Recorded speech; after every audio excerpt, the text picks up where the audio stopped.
ఏంటి team leader sir ఈ మధ్య తమ క్యాబిన్కి వెళ్ళడం లేదు? టీం ఎక్కడ ఉంటే నేను అక్కడే ఉంటారా? టీం వర్క్ ఇంపార్టెంట్ నాకు. టీం వర్క్ ఇంపార్టెంటో టీంలో ఉన్న ఎంప్లాయీస్ ఇంపార్టెంటో ఎవరికి తెలుసు?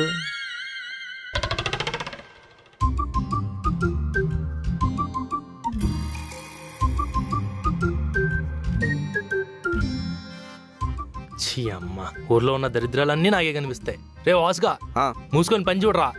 అమ్మాయిలకి లైన్ వేయడం కాదు. రే మొహానికి 4 కళ్ళు ఎందుకు పెట్టుకున్నాను అనుకుంటున్నావు? 2 కళ్ళతో పని చేస్తే 2 కళ్ళతో పాపలను చుట్టాయి.